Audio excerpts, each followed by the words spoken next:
Hello students, welcome back to Study Point. तो इस series में हम कंटिन्यू कर रहे हैं बीएससी एंड बीकॉम के लिए जो आपका क्वालिफाइंग पेपर है, जो कि 14 मई को होने वाला है। और स्किल डेवलपमेंट ये आपके कोर्स का टाइटल है, कम्युनिकेशन स्किल डेवलपमेंट। तो इसमें लास्ट लेक्चर में हमने कुछ 40 क्वेश्चंस को डिस्कस किया था। मेनली हम सिर्फ यहाँ पे क्वेश्चन और आंसर्स को ही कर रहे हैं, मीन्स क्वेश्चन और आंसर्स ही मैं रिपीट करूँगी। किसी भी ऑप्शन पे या क्वेश्चन पे हम कोई भी डिटेल डिस्कशन यहाँ पे नहीं कर रहे हैं। तो पेपर आपका थ्योरेटिकल नहीं है, सब्जेक्टिव नहीं है, ऑब्जेक्टिव पेपर है आपका। और दूसरा काफ़ी सारे फैक्ट्स हैं इसमें जो आपको लर्न ही करने होंगे। तो जो जो इंपॉर्टेंट क्वेश्चंस हैं हम सिर्फ उन्हीं को करेंगे। बाकी ये पीडीएफ आपको टेलीग्राम चैनल पे मिल जाएगा, वहाँ से आप इसको डाउनलोड करके रिवाइज कर सकते हैं। ठीक है, देखिए लास्ट हमने देखा था टेट परीक्षण जो होता है वो व्यक्तित्व के मापन के लिए होता है। तो ये आखिर दिया किसने था, बनाया किसने था? तो गिलबर्ट मरे ने इसको बनाया था। उसके बाद नीड पैटर्न और पर्सनल प्रेफरेंस शेड्यूल, ये सब जो बनाए हैं मरे ने। ठीक है, तो इसमें आपसे पूछना चाह रहा है कि मरे के आवश्यक प्रतिरूप मतलब कि नीड पैटर्न पर आधारित जो व्यक्तित्व वरीयता अनुसूची है वो किसने बनाई है?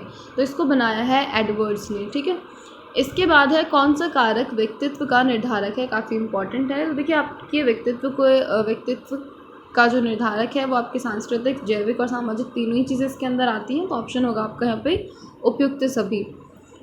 इसके अलावा देखते हैं हम क्वेश्चन नंबर 47 कि किस परीक्षण में कुछ चित्रों के माध्यम से प्रयोजन द्वारा कहानियाँ लिखवाकर व्यक्तित्व का मापन किया जाता है? तो देखिए ये होता है वाक्य पूर्ति परीक्षण। जैसा आपने छोटी क्लासेस में देखा होगा कि आपको एक स्टोरी की पिक्चर दे दी जाती है। ठीक है, जैसे एक आपने फॉक्स की स्टोरी सुनी होगी, ठीक है, या फिर आपने क्रो की स्टोरी सुनी होगी। काफ़ी सारी स्टोरी हैं, गॉड को लेकर भी हैं।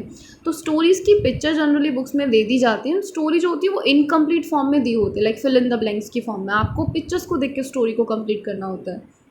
तो वो भी आपके व्यक्तित्व के परीक्षण के अंदर ही आता है, जिसको हम वाक्य पूर्ति परीक्षण कहते हैं। इसके बाद आपका व्यक्तित्व मापन के लिए प्रभाविता और अधीनता मापनी किसने बनाई थी? ऑलपोर्ट ने बनाई थी। नेक्स्ट है आपके पास मिनेसोटा बहुपक्षीय व्यक्तित्व सूची MMPI का निर्माण किसने किया है? हाथवे और मैकिनेल ने किया है। ठीक है, देखिए आपका इस यूनिट में या फिर ये जो फर्स्ट यूनिट या फर्स्ट चैप्टर है इसमें आपके ऑलमोस्ट 200 क्वेश्चंस हैं। तो हम सिर्फ कुछ इंपॉर्टेंट क्वेश्चंस को ही कर रहे हैं यहाँ पे। ठीक है, गेस्टाल्ट दृष्टिकोण से व्यक्तित्व की व्याख्या किसने की है? ऑलपोर्ट ने की है। तो ये भी काफ़ी इंपॉर्टेंट क्वेश्चन है, आप मार्क कर लेंगे। व्यक्तित्व के अध्ययन के लिए कारक विश्लेषण विधि किसने दी है? कैटल ने दी है। व्यक्तित्व का सर्वाधिक मान्य वर्गीकरण किसने किया है? काफ़ी इंपॉर्टेंट है, व्यक्तित्व का युंग ने किया है। स्याही धब्बा परीक्षण ये किसने दिया है? देखिए ये हरमान रोशा ने दिया है। ये भी बहुत इंपॉर्टेंट क्वेश्चन है। व्यक्तित्व जन्मजात और अर्जित प्रवृत्तियों का योग है, ये परिभाषा किसने दी है? ड्रेवर ने दी है। ये भी काफ़ी इंपॉर्टेंट है, व्यक्तित्व से रिलेटेड काफ़ी अच्छी परिभाषा इन्होंने दी है कि हमारी जो पर्सनैलिटी है वो हमारी जो जन्मजात और जो अर्जित प्रवृत्तियाँ हैं, कुछ हमारे अंदर जन्मजात होती हैं, कुछ हम अपने एनवायरनमेंट से एक्वायर करते हैं, उन सब का मिक्सचर ही हमारा पर्सनैलिटी कहलाती है। अब व्यक्तित्व की विशेषताओं में से कौन सी एक विशेषता यहाँ पर है? तो व्यक्तित्व की विशेषताओं में है यहाँ पे बुद्धि। ठीक है, फिर है 58 क्वेश्चन देखेंगे। पर्सनैलिटी या साइकोलॉजिकल इंटरप्रिटेशन, ये किसने लिखी है? ऑलपोर्ट ने लिखी है। कैटल के अनुसार व्यक्तित्व के लक्षणों की संख्या कितनी दी है? 171। शरीर रचना के आधार पर शेल्डन ने वर्गीकृत किया है। व्यक्तित्व को किस रूप में परिभाषित किया गया है? व्यक्तित्व को मनोशारीरिक रूप में परिभाषित किया गया है। ठीक है, नेक्स्ट हम देख लेते हैं यहाँ पे क्वेश्चन नंबर 3। व्यक्तित्व संबंधी उपागम में सीखने पर बल कौन देता है? देखिए सीखने पर बल दिया गया है व्यवहार परक उपागम में।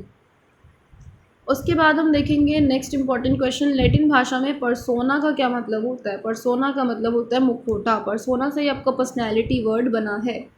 और व्यक्तित्व का जो शाही धब्बा परीक्षण है ये फिर से रिपीट हुआ है। रिपीटेड क्वेश्चन आप ज़रूर करना, हरमन रोशा ने दिया था ये। ठीक है,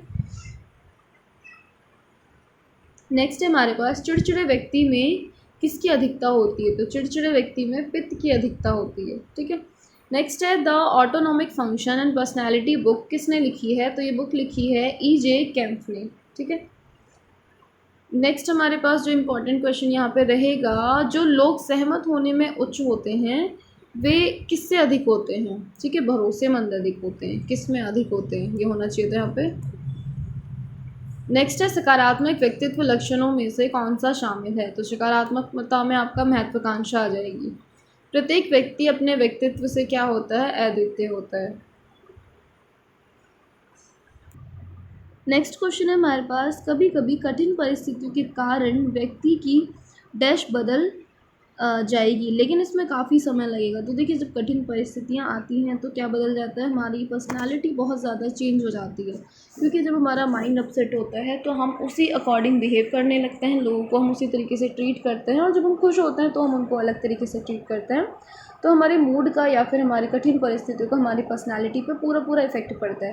देखिए, पर्सनालिटी बदल ज़रूर जाती है, लेकिन वो एक टेम्पररी रीज़न है, उसमें कुछ भी परमानेंसी नहीं है। बाद में चीज़ें ठीक होंगी या फिर कंडीशंस बदलेंगी तो फिर आपकी पर्सनालिटी उसी अकॉर्डिंग फिर चेंज हो जाती है। ठीक है, नेक्स्ट क्वेश्चन है, कौन सा व्यक्ति अच्छे व्यक्तित्व का परिणाम नहीं है? तो अच्छा कलाकार, या अच्छा टीम खिलाड़ी, या एक टीम का अच्छी तरह से नेतृत्व करे, या फिर लाभ कमाए। तो लाभ कमाना एक मतलब अच्छे व्यक्तित्व के परिणामों में नहीं आता है। बड़े 5 व्यक्तित्व लक्षणों के अनुसार मिलनसार, बातूनी, सामाजिक और कौन कौन से व्यक्तित्व लक्षण का हिस्सा हैं? तो बहिर्मुखता इसके अंदर आता है। ठीक है, बहिर्मुखता, सहमुखता, ये दोनों चीज़ें आती हैं, सहमतता। ये 5 बड़े व्यक्तित्व लक्षणों पे 2-3 क्वेश्चन दिए गए हैं, आप सारे कर लीजिएगा। ठीक है, इसमें से एक आने के चांसेस हैं। फिर है बिग 5 व्यक्तित्व लक्षण में सभी शामिल हैं। तो इसमें क्या शामिल है? सामाजिकरण शामिल है। नेक्स्ट हम देखते हैं, सिगमंड फ्रायड हैं एक, इन्होंने विकास के मनोवैज्ञानिक चरणों में किस चीज़ को शामिल किया है? तो इन्होंने शामिल किया है ईगो को, अहंकार को। ठीक है, बंडूरा साहब हैं, बंडूरा का सामाजिक संज्ञानात्मक सिद्धांत जो है वो किस पर जोर देता है? तो ये अवलोकन पे, बंडूरा अवलोकन पे बहुत ज़्यादा फोकस करते हैं, अवलोकन को लेके काफ़ी सारे प्रिंसिपल इन्होंने दिए हैं। फिर कोहलबर्ग है, जिन्होंने नैतिक विकास के सिद्धांत दिए हैं। तो इनके सिद्धांतों का स्तर या नियमों की समझ की विशेषताएं क्या हैं? कि इनका स्तर जो है वो पारंपरिक है। नेक्स्ट है हमारे पास मास्लो, इन्होंने दिया है नीड प्रिंसिपल, जिसको कहा जाता है साइकोलॉजी में मास्लो का ज़रूरतों का पदानुक्रम के अनुसार उच्च स्तरीय ज़रूरतों को पूरा करने के लिए किसी व्यक्ति को आगे बढ़ने से पहले कौन सी ज़रूरतों को संतुष्ट करना चाहिए? तो ये कहते हैं सबसे पहले आती है हमारी शारीरिक आवश्यकताएं। ठीक है, अगर आपकी फ़िज़िकल नीड्स फुलफिल हैं तभी आप आगे बढ़ सकते हैं किसी भी चीज़ में, या किसी भी दूसरे लक्ष्य को हासिल करने के लिए सबसे ज़रूरी है आपकी शारीरिक आवश्यकताएं। ठीक है, फिर है आपका नेक्स्ट क्वेश्चन, बंडूरा का एक और क्वेश्चन देख लेते हैं। सामाजिक संज्ञानात्मक सिद्धांत के अनुसार किसको एक प्रक्रिया के माध्यम से आकार दिया जाता है? तो इन्होंने दिया है अवलोकन को, बंडूरा ने। ठीक है, आत्म अवधारणा, व्यक्ति को खुद को कैसे समझें, ये आनुवंशिक कारक, पर्यावरण, अनुभव और सामाजिकरण सभी चीज़ों पर निर्भर करती है। ठीक है, अब देखिए यहाँ पे एक 125वां क्वेश्चन है, एरिक्सन के अनुसार विकास के प्रत्येक चरण के दौरान अनसुलझे संघर्ष कैसे हो सकते हैं? पहचान संकट हो सकता है, कम आत्मसम्मान हो सकता है, मनोवैज्ञानिक विकार हो सकता है। देखिए, एरिक्सन के काफ़ी सारे क्वेश्चन इंपॉर्टेंट हैं जिनको आप पीडीएफ से देख लीजिएगा। नेक्स्ट हमारे पास गिलफर्ड है, गिलफर्ड का जो है इंटेलिजेंस के सिद्धांत हैं। गार्डनर के कई इंटेलिजेंस के सिद्धांत के विकास में इन्होंने भी योगदान दिया है। गिलफर्ड की बुद्धि का सिद्धांत बताता है कि बुद्धिमत्ता